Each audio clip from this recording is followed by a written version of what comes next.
पत्नी से परेशान होकर आत्महत्या करने के मामले में आज परिजनों ने जंक्शन थाने में प्रदर्शन किया और पत्नी को गिरफ्तार करने की मांग की। हनुमानगढ़ जंक्शन सुरेसिया के रहने वाले रविंदर उर्फ रवि सिंधी ने 15 अगस्त को पत्नी से तंग आकर जहर खा लिया था, जिसकी दौरान इलाज बीकानेर में मौत हो गई। परिजनों ने टाउन जिला चिकित्सालय में शव लेने से मना कर दिया और गिरफ्तारी करने की मांग पर अड़े रहे। मौके पर सभापति सुमित रेणुमा पहुंचे और परिजनों से बात की। परिजनों ने गिरफ्तारी नहीं होने तक शव को उठाने से इनकार किया, लेकिन सभापति ने उचित कार्रवाई का आश्वासन दिया, तब जाकर परिजन माने।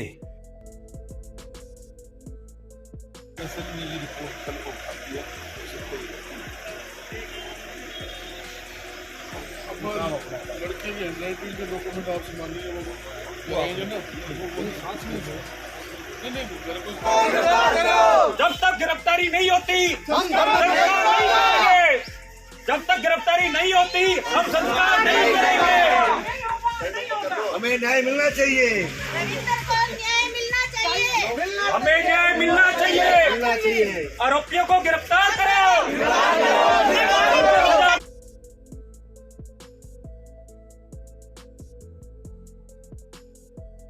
कोई बात नहीं, पारिवारिक मामला है, लेकिन सुलझ जाएगा। मुझे नहीं पता था मेरे भाई इतना टॉर्चर में कि उसने इतना बड़ा कदम उठा लिया। उसने जहर खा लिया, मुझे बाद में इस बात का पता लगा और हमने एप्लीकेशन लगाई। उसके बाद अभी तक गिरफ्तारी नहीं हुई। अभी तक सिर्फ पुलिस वाले कह रहे हैं कि पूछताछ हो रही है।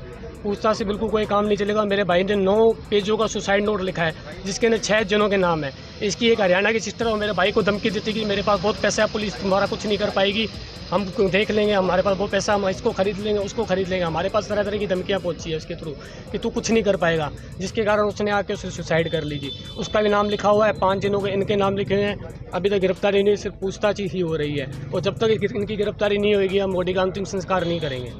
तो कुल मिला के लाखों रुपए आपसे आपके ब्रदर से? हाँ जी, इन्होंने बहुत लिया। लोन की डिटेल भी है। जो लोन लिया मेरे ब्रदर ने मुझे खुद ने बताया कि मैंने इनको दिया, एयू बैंक से लोन लिया हुआ है जी, जो मेरे ब्रदर ने क्लियर किया। इनके भी लोन कई बार दिए। इसकी माँ आती थी घर से कैश लेके जाती थी। कई बार शादी हुई, शादी के 6 महीने के अंदर इन्होंने हमसे काफ़ी पैसा ले लिया। उसके बाद सोना ले लिया, सब कुछ ले लिया। आज सारा कुछ इनके पास है, मेरे भाई के पास कुछ नहीं है। फिर भी मेरा भाई इनकी सारी उनकी मांगे पूरी करता रहा कि एक परिवार बना रहे। लेकिन इनके बच्चे भी ऐसे ही थे, उनको भी स्कूल में लगाया, लेकिन वो भी अच्छे तरीके से नहीं चले। परिवार में झगड़ा करना, हमारे ताऊ जी और उसके गालियाँ निकालते थे उनके छोटे छोटे बच्चे। माँ उनका पक्ष लेती थी, वही उनको बताती थी, जाओ लोगों को बोलो कि वो मुझे मार रहा है, जाओ इनको ये करो वो करो। वो भी यही करते थे। लगभग 15 दिन बीतने के बावजूद भी पुलिस कार्रवाई से आप संतुष्ट हैं? मैं पुलिस की कार्रवाई से बिल्कुल संतुष्ट नहीं हूँ। पुलिस ने पहले 12-15 दिनों में कुछ नहीं किया। उन्होंने सिर्फ एक बात कही कि जब तक वो बॉडी का बयान नहीं देगा, लेकिन मेरा भाई इस सिचुएशन में था ही नहीं कि वो बयान दे पाए। उसके मुँह से आवाज़ ही नहीं निकल रही कि आज कल उसकी बीकानेर के अंदर मृत्यु होगी। वो बॉडी पासपोर्ट अपने बॉडी का पोस्टमार्टम करवा के यहाँ पर लेके आए। आज भी अभी गिरफ्तारी नहीं, सिर्फ उनसे पूछताछ हो रही है अंदर बिठा के। जब तक गिरफ्तारी नहीं होगी हम लाश का अंतिम संस्कार नहीं करेंगे। ये जो लेडीज है दर्शना, आज से करीब 3-4 महीने पहले भी इनका कोई आपसी में विवाद हो गया था। उस विवाद को लेकर इनकी चौकी एप्लीकेशन लगाई थी। मैं इससे पहले 3 बारी मैं इनका खुद जाके चौकी में समझौता करा के इनका भी चलो परिवार बसा रहे, इनको घर ले आया। अब ये 4थी बार अचानक ये लेडीज इसने पहले मेरे सामने भी इसने ये बयान दिए थे कि मैं जहर खा लूँगी, इसको समझा दो, ये करो। वो लेडीज इसको धमकाती थी। ये बेचारा बिल्कुल डिमोरलाइज हो गया था। अब क्या करता, इसकी कोई नहीं सुनने वाला था। गरीब आदमी है बिल्कुल ही। इस कारण इसने कदम उठाया और इसने सुसाइड कर लिया। सुसाइड करने के बाद आज 15 करीब 17-18 दिन हो गए हैं। 17-18 दिन में 17 तारीख को पहले इन्होंने जिस दिन इसने पॉइजन खाया था उस दिन भी इन्होंने एप्लीकेशन लगवाई थी, जिसको उनके खिलाफ कोई कार्रवाई करो, कोई कार्रवाई नहीं हुई। कल 1 तारीख को इसके डेथ होगी लड़के की। ये यही कह रहे थे भी वो लड़का थोड़ा सा होश में आए, बयान लेंगे उसके बाद करेंगे। लड़का तो काय को होश में आना था, उसने तो वो हो ही गया काम जो होना था। अब उसके बाद आज लाए, उनको पूछताछ कर रहे हैं। अब समाज का ये फैसला है, जब तक भी इसका गिरफ्तारी नहीं दिखाओगे हम संस्कार नहीं करेंगे। और जो समाज का फैसला है वो सभी का फैसला है। हम जब तक यहीं बैठे जब तक इनकी गिरफ्तारी नहीं दिखाते।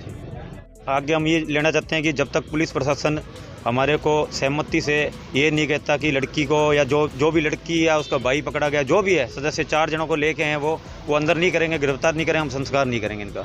हमारा मतलब यही है, हम तो ही हमारे को तसल्ली मिलेगी तो ही हम जाएंगे यहाँ से, या तो नहीं जाएंगे, हम यहीं रहेंगे। बस पुलिस प्रशासन बिल्कुल ही सोच में नहीं है अपने को क्या करना है क्या नहीं करना। हम बहुत ज़्यादा परेशान हैं, कल से इतना परेशान हो पड़े हैं, कोई सुनवाई नहीं हो रही हमारी। आज कोई मेरे पास सूचना मिली, मुझे भी थाने में सिंधी समाज के कई लोग इकट्ठे हुए हैं। तो सिंधी समाज का कोई लड़का था जो एक मैरिड लड़की थी, उसने अपने आप को तलाकशुदा बताकर उससे शादी कर ली। फिर धीरे धीरे अपने बच्चों को भी वहाँ ले आई। उसको वो उसके बच्चे और वो खुद बहुत टाइम से उसको तंग परेशान कर रहे थे, हैरेसमेंट कर रहे थे। उस चीज़ का एक लंबा चौड़ा चिट्ठा उसने खुद लिखा हुआ है। अब वो उसने कोई स्प्रे वगैरह पी के सुसाइड की है। पहले यहाँ एडमिट रहा, फिर PBM में रहा। तो अब वो उसकी डेथ हो चुकी है। तो उसके परिवारजनों ने एक FIR दर्ज कराई है, जो पूर्व में धारा 306 थी वो आज 108 हो गई। उसमें क्या है भी, जो लड़की है उसने उसको हैरेसमेंट किया, तंग किया, जिससे वो परेशान होकर उसने अपनी जो जीवन लीला उसको समाप्त किया है। और उसमें एक सुसाइड नोट जो है बड़ा वो मिला है। और परिवार के लोग इसी बात पे अड़े हुए थे भी लड़की को लाके अरेस्ट किया जाए। उनको समझाइश की गई है, भी पुलिस ने आश्वासन दिया है, बिल्कुल उनके बयान लिए जा रहे हैं। पुलिस अपनी डायरी तैयार कर रही है। पुलिस की जो काम था पुलिस सुचारू ढंग से कर रही है। पुलिस ने ये आश्वासन किया है कि लड़की पे बिल्कुल गिरफ्तारी डलेगी, क्योंकि उसने उस लड़के से लड़ाई झगड़ा करती थी, तंग परेशान करती थी। वो तथ्य सामने हैं, बयानों में आए हैं। और बाकी जो उसमें 6 नाम लिखे हैं उनकी जो है वो FSL से जांच होके आने के बाद उन लोगों पे भी कार्रवाई की जाएगी। तब तक पुलिस उसका अनुसंधान करेगी।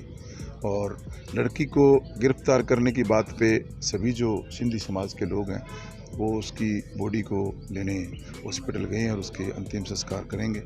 तो यही एक मामला था और इसी मामले में मैं भी थाने थे भी जब तक गिरफ्तारी नहीं होगी। हाँ, नहीं ऐसा था, परंतु मैंने SHO साहब से बात की, CO साहब से बात की, तो उन्होंने इस बात को माना भी हम उसको ले आए हैं और लाए हैं तो बिल्कुल गिरफ्तारी डालेंगे। और इसी बात को उनको आश्वस्त करके अपने अपने घर भेज दिया। ठीक। कल दिनांक 1 सितंबर 2024 को वार्ड नंबर 52 में सुरेशिया के रहने वाले श्री दीनदयाल सिंधी, जिन्होंने थाने में उपस्थित होकर एक रिपोर्ट पेश की थी और उन्होंने बताया था कि उनके पुत्र रविंद्र उर्फ रवि, जिसकी शादी आज से करीब 3 साल पहले हुई थी और उसके पत्नी व उसके ससुराल पक्ष वाले उसको अनावश्यक मांग करके परेशान कर रहे थे, जिससे परेशान होकर रविंद्र ने 15 अगस्त के दिन कोई जहरीला पदार्थ पी लिया था। पीकर वो टाउन हॉस्पिटल में एडमिट हुआ था और उसके बाद में उसको रेफ़र कर दिया था PBM हॉस्पिटल बीकानेर, जहां इलाज के दौरान उसकी कल 31 तारीख को मौत हो गई थी और जिस पर प्रकरण दर्ज किया गया है। और जो मृतक रविंद्र है उसके द्वारा कोई अपनी पत्नी और ससुराल पक्ष के खिलाफ एक सुसाइड नोट लिखा है और उसके संबंध में अनुसंधान किया जा रहा है। के संबंध में फिलहाल जिस प्रकार से उनका प्रदर्शन भी हुआ है, पुलिस कह रहे हैं पुलिस कार्रवाई नहीं करी, पुलिस फिलहाल क्या कर रही है? परिवादी की रिपोर्ट प्राप्त होने पर प्रकरण दर्ज कर लिया गया है और प्रकरण में नियमानुसार है जो कल बोर्ड से PBM हॉस्पिटल में बोर्ड गठन करा के मृतक की बॉडी का पोस्टमार्टम करा के बॉडी परिजनों को सुपुर्द कर दी थी और प्रकरण की जो आवश्यक कार्रवाई है वो पूर्ण की जा रही है और आरोपी गण है उनको डिटेन किया गया है, जिनसे अनुसंधान किया जा रहा है।